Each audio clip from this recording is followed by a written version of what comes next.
Yo, what's up and good morning. Meron tayong gagawin ngayon dito sa Imus, Cavite. Dito malapit sa Robinson. May gagawin tayong Hilux dito. Dito yan kay Boss Chok. Ito, manugang niya ata itong gagawa natin. Bali meron siyang wiper mark. Ayan. Kita nyo naman. Alright. Ito yung hagod. Napakalabo. Alright.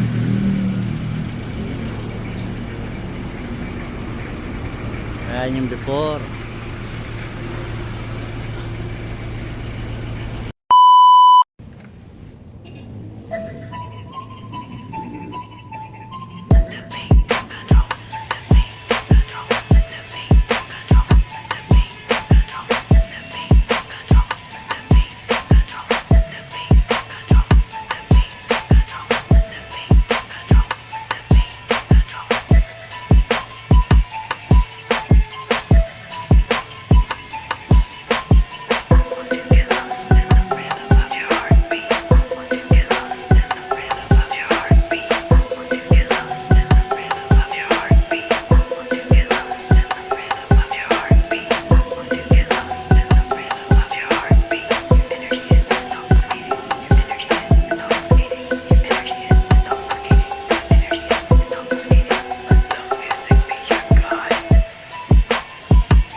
Yun, natapos na nga yung ating ginawa dito sa Imus, Cavite. Dito malapit sa Robinson.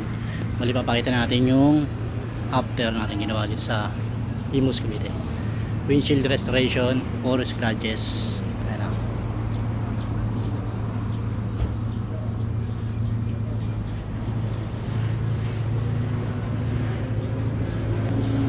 Subscribe ka sa aming page and like and follow ka sa aming YouTube channel, and peace out. Thank you.